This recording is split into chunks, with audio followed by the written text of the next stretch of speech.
Peter, how are you today? I'm super. Thank you for asking, Anita. How are you? Yeah, good too. Thank you very much. Welcome, everyone. I think that's our sixth Kyte perspective of this season with a really interesting topic today around the new Oracle Responsys Express. But before we dive into that, Pete, I wanted to ask you, right, you're an old Responsys veteran, I should say. How many years have you been working in the Responsys environment by now? So I joined Responsys over a decade ago. I worked across the Responsys platform and at the time the website that they hosted for Jetstar. I moved into utilizing the platform and implementation ever since Oracle took over in 2014. So I've been playing with this the Responsys platform for a very, very long time. Absolutely amazing. And if you would put a guess on it, how many implementations have you done over the time span?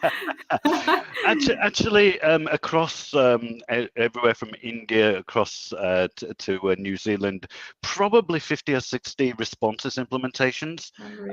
With the rest of the platforms, probably a couple of hundred implementations across Eloqua, Maximizer, and DMP. Responsys has kept me quite busy.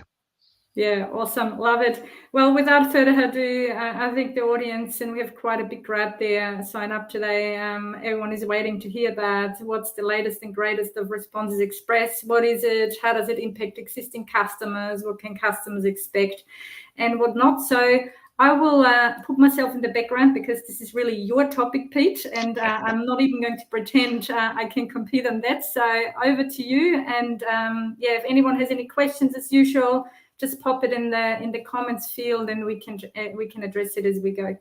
Thank you. Cool. Thank you. And thank you for putting my screen up. So Oracle, obviously as a software company, is in constant flux, is in constant development. With the implementation of the Oracle Gen 2 infrastructure, there was a necessity to move some of their software as a solution onto the new platform. This really gave Oracle the opportunity to review the construct of the software as a solution, so the platforms themselves, and potentially incorporate updates which benefit and provide more efficiency in the new infrastructure. So Oracle Express is one of the first born out of this situation platforms. And Oracle Express is essentially, at heart, it's a simplified but powerful digital marketing solution.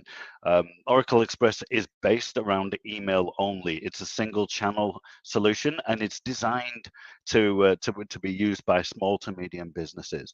As a result, the functionality within the Responsys platform is reduced. However, they have made some significant changes to the way that it works. As everything's effectively built on a Responsys engine, there's things such as RPL personalisation still maintain the level of complexity which we would see in the normal Responsys platform. So first of all, how does the platform look? When we log into the traditional Responsys platform, we're faced with a dashboard which gives us a summary of information, which is shown up there on the top left-hand side. People will be very familiar with this, easily laid out, quick links through, and plenty of recent activity in upcoming schedule information.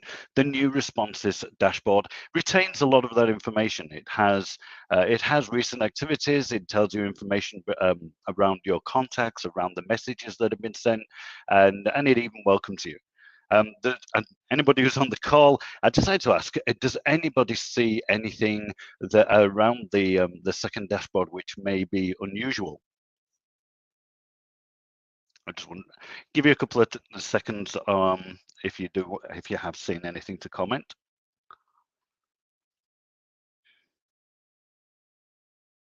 Okay. So the one thing that is instantly a kind of I guess a puzzlement around the new dashboard is in navigation. In the traditional Responsys platform, we have a hamburger menu item, which I've just highlighted, and it pulls out the side menu we're all familiar with, which gives you access to data connectors and the tables and the information. Oracle have moved this. They in a method of really creating as much real estate for the information they want to be in the screen. They've moved the actual menu to the Oracle logo. So we can see the Oracle logo there in the bottom right hand side of the screen is now where you click to pull up the traditional menu, account settings, documentation. It's quite a controversial move, if you ask me. It's moving all the way across, and it's not the traditional place for a menu to be. However, I'm sure as people start using the Oracle Express platform, it will become second nature, become the default place. And you'll see as we go through screenshots, that Oracle logo is on every single page. So there's always access to the main menu from wherever we are. Every good platform is ultimately built on data, and data is where Oracle have really had a look at how the functionality can be improved and what they can do to make life effectively simpler for people. The data management component of the platform has undergone some renaming and some slight modifications. It's no longer called a profile list. Oracle have renamed a profile list to a workspace. A workspace is where you keep all your contacts. And in addition to the contacts, then the profile extension tables and supplemental tables have been swapped out for what Oracle are calling attribute groups. There are two types of attribute groups. There's contact attribute group, which means any data in a particular group has a direct relationship with the contacts list that you maintain in this section. And then there is a lookup. Effectively, a lookup table is, as the name implies, a way of looking data. Can be cross-referenced, particularly inside emails. A typical example would be something like products. And one very interesting amendment that Oracle have made to the data structure is highlighted with these two lists.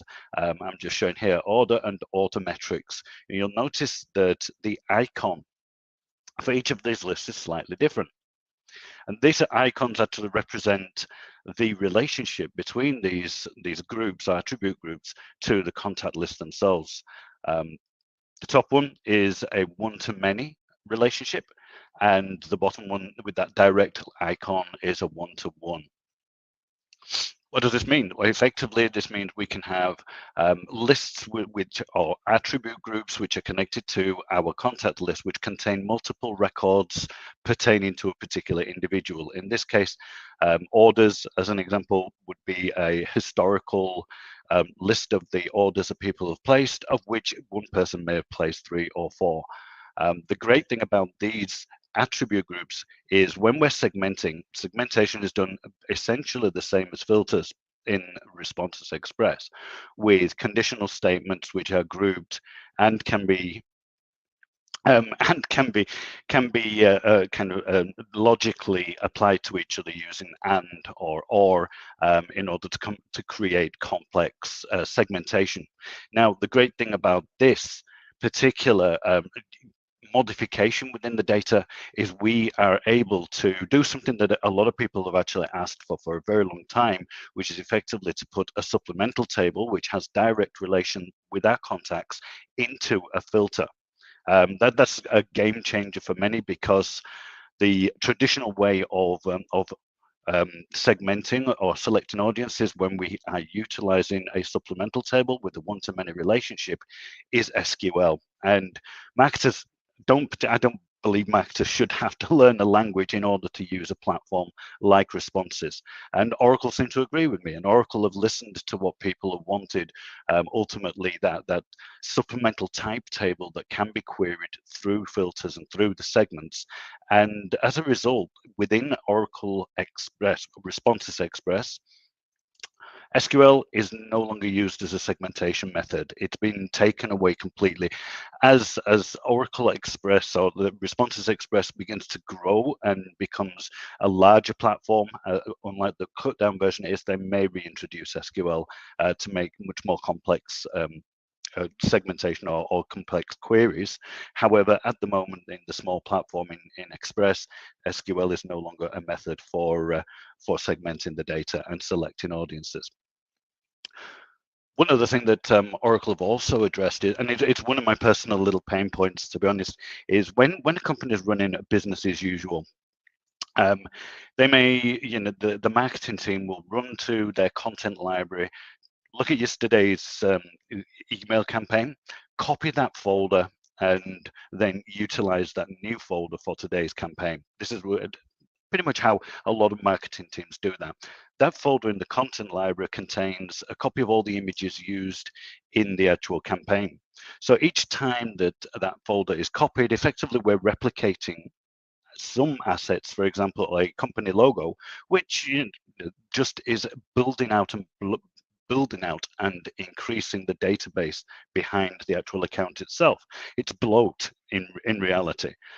Oracle have addressed this in the new platform by using an asset management system. The Oracle Express has a direct integration with Oracle content management, and as a result, all the assets can then be uploaded into a single repository.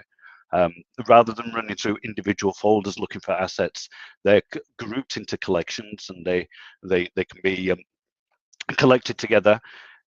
One advantage, it is a full digital asset management platform, which means one of the things that we can do is restrict access. We can give users access to specific collections, so we can assign and determine which people can actually access particular assets, modify those assets or update those assets, which gives us the ability within the platform to actually restrict things like brand critical assets from day-to-day users. Another thing that we can also do with the asset management platform is more granular searching and grouping. We can group by types, we can group by documents, we can view the content by collections, we can even view the channels which the content is designed for. As a digital asset management, it links in with a web space, links in with marketing platforms, and we can view and segment or effectively filter our assets by the use or the type of asset they actually are, even down to the published or unpublished assets. One interesting fact is that if an asset isn't published, the Responsys platform will actually warn you and give you a validation method and not allow you to launch a campaign with unpublished assets in. So the integration is really quite deep for the asset management platform. Finally, with the ability, the asset management platform gives us the ability to tag items as well. So as well as including in collections, we can create tags and apply them to images so that they're easier to find in a search environment.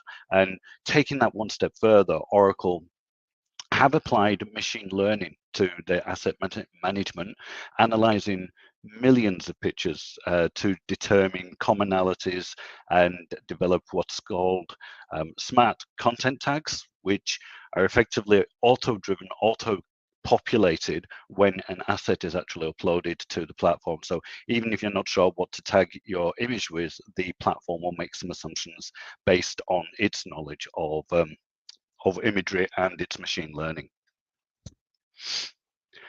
Speaking of campaigns, I'd just very briefly like to go into the campaign. The campaign component is very, very similar to the current existing Responsys platform.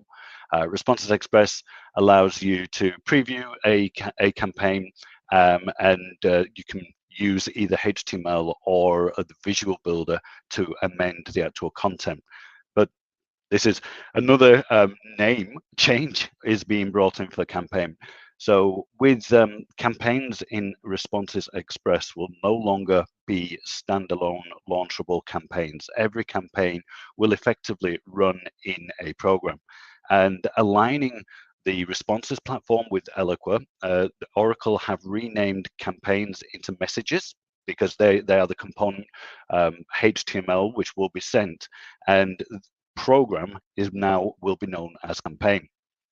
So if you're familiar with Eloqua, you'll be familiar with the terminology. It aligns the platforms together, and it means the approach to launching campaigns is much more around selecting the audience, providing a filter, and then going into campaigns.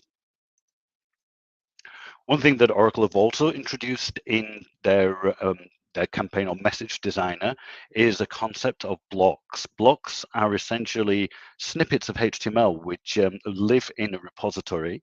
You create your own blocks in the platform, you save these as blocks, and then as you're building campaigns or messages within the platform, I must get the terminology correct, as you're building messages within the platform, you're able to drag these snippets of code into your message. A good example would be a footer or a header, which is reused constantly, but rather than rebuild it in the actual campaign, we can just pull it effortlessly into a campaign from a list of these snippets, which is highlighted down the right-hand side of the page there.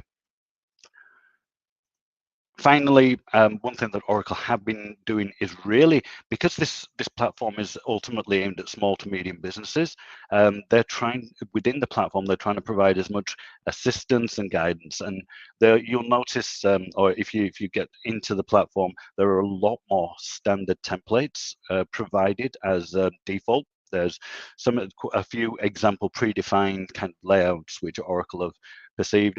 They're also doing something called a campaign tactic. So looking at the use of campaigns from single send, multiple send, they've really questioned or read the industry and determined a series of campaigns which are common across organizations. Things such as win back, cross-sell, upsell, post-purchase, welcome campaigns, cart abandonment campaigns with follow-ups, now all come predefined as templates.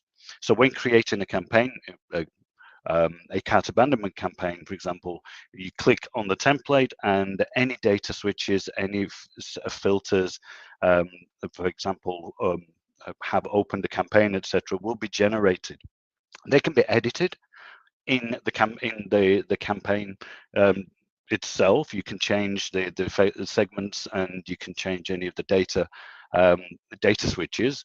But ultimately, what Oracle are doing is giving a quick access to pre-built campaigns, and also recommending some best practice with things such as follow-up, welcome campaigns, etc. So they're really trying to promote people into utilizing the functionality within the platform and considering and thinking about the campaigns themselves more as a workflow, as a life cycle, rather than individual emails or messages which are sent out to contacts. Finally, this is really the last big thing that I want to bring attention to within the Responsys Express platform is the integration that Oracle are focusing with e-commerce. And they've chosen the 4 of the kind of most common e-commerce platforms out there, and they're developing a product integration between Oracle Responsys Express and those external platforms. Now, unlike a third party or a CX app plugin, these are actually going to be managed and controlled, maintained and updated by the product team at Oracle. So they will be built. At the moment, Shopify, NetSuite and Magento are complete, and Salesforce Commerce Cloud is in the pipeline to be built.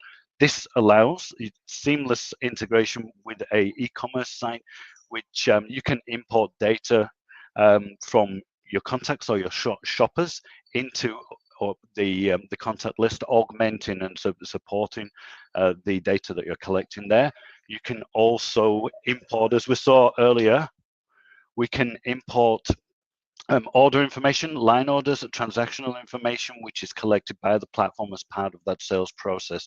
We can import the products into the platform, and the history of individual people's transactions, what they actually purchased in those transactions, all of which is done in near real time. The integrations are permanently on, and they're exchanging data in near real time. So what you have available as a marketer is a hugely augmented the data set based on people's interactions with your brand through an e-commerce site, and the ability to kind of utilize that information in your segmentation.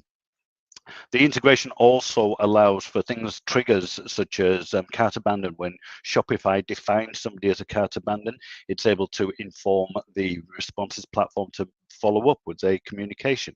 And similarly, any transactional information or transactional communication traditionally done from within the e-commerce site can be directed to be fired by Oracle Responsys Express in order to maintain deliverability and engagement oversight without having to port data between platforms. I think Oracle looking and realizing the value that the integration, direct integration with these e-commerce site is essential.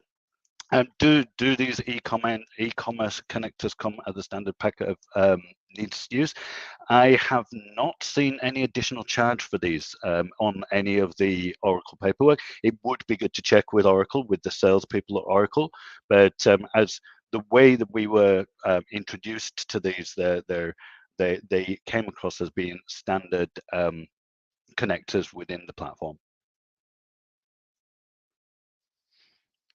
Cool. So the question is, when does this happen? And one thing I didn't start at the beginning was this was actually launched in August last year. Oracle didn't make a massive announcement, and really wasn't until the end of the year that we as partners, we started being informed that the platform was actually live and that updates were being pushed to the platform on a quarterly basis, just as they are with the current software as a service platforms that Oracle manage. The move onto that Gen 2 infrastructure is, in the first part, is driving an update to Responsys, but this is not developing the Responsys Express as a separate platform. What the intention is of Oracle is to effectively migrate the whole of the Responsys platform, the enterprise level functionality with all the many channels, all the many advantages that a full level Responsys has, onto the new redesign, the Redwood redesign, as they're calling it. And over the course of the next year, they're looking to increase functionality to include SMS, include some of the extras such as adaptive intelligence, and really push for functionality to produce a pro version of the Responsys platform, which will be a step up. In the first paragraph, I said there's ability for this platform to scale with businesses, and over the course of time, Oracle will be releasing bigger and bigger, more powerful, more functional versions of the Responsys platform. The objective is by May 2023, they will have the Responsys as it is now, the enterprise version of Responsys, available as a product within the Redwood branding. And I'm hoping personally that things like the asset management and the data will be carried through. It certainly appears to be as part of the initial offering. And we'll see that Responsys becomes a much more powerful tool than it already is. And fundamentally easier to use for people, easier, more accessible, and more efficient as a tool to use, without things such as SQL and the scripting. Although RPL will always be retained, because RPL is a fundamental way of producing personalization within the platform. And after the 2023 kind of enterprise launch, Oracle will then be moving to migrate customers, and they have, in all of the communications that we've had and all the meetings that we've discussed Oracle Responsys, they're really aiming to have a hands-off migration. So it's not going to be a case of people have to reconfigure their account or rewrite or rebuild scripts within their actual account. Really, Oracle are aiming for as hands-off as possible. So they one day may log in and find that you have Redwood branding on your account. And the aim is by Q3 2024, financial year Q3 2024, they will have be in a position that most or majority of their customers will be migrated onto the new version of Responsys. I do feel as if I know I've been talking a lot. I seem to have, it's been my monologue. We have shifted up the format this week, but it's very interesting for me as a Responsys person who's been in the market 10 years to actually see that Oracle are really moving forward with platform development, and not in minor tweaks. There's some really important changes that are being considered and implemented in this at the moment, this very small version of Responsys. Brilliant oversight, Peter. I really enjoyed that. So I guess in a nutshell, what we're hearing is there's while the sort of look and feel and some of the functionality is changing for the existing Responsys clients, it's not anticipated that the clients actually need to reconfigure something or change something on the existing setup. So the assumption there really is that however they're using the Responsys platform today will seamlessly being carried over to the Responsys Express, yeah? That's subject. Well, it will become the Responsys Pro or the Responsys Enterprise, depending on the level of functionality a company has today. A majority of clients, to be honest, would probably be the mid to enterprise clients using more functionality that is currently afforded in Responsys Express. But Responsys Express is aimed for small to medium business. So hopefully that will be new customers that will be brought onto the platform and experience the Responsys world. And as I said, there's so much help and kind of predefined templates in there that it really is geared up to helping people begin their marketing journey. Yeah, absolutely awesome. And any new customers, would they probably be onboarded already on the new version, or? On the new version, well, as Responsys Pro becomes available, they're aiming for October this year, depending on the required functionality. If you just want to send an SMS and email and maybe web push, then you'll be using Pro. If all you want to do is send email, you will be placed onto the Responsys Express. If you needed multiple brands, complex, multi-domain accounts, up until the enterprise version is launched, you'd be placed on what is the current version of Responsys. Yeah, perfect. Brilliant. Thank you.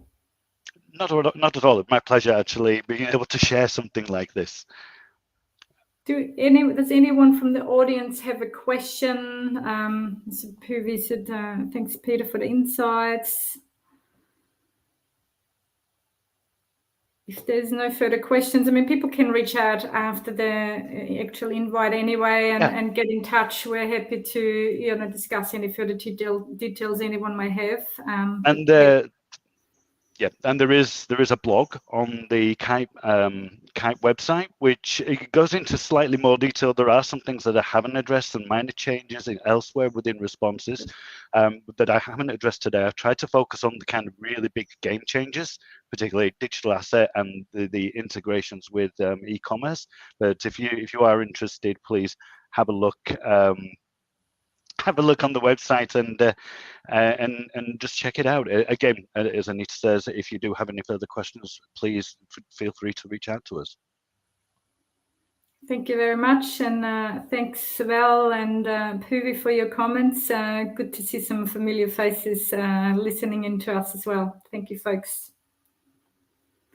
Cool. Join us next week. For we have guest speaker Remy Nubel. It will be back to a more discussion-like format. I won't be talking all the time next week, but it's discussing marketing automation in higher education, and how do we address the various issues which people within that kind of environment face on a day-to-day basis. Brilliant. Thank you so much, Pete, and see you all next week. Thank you. Thank you.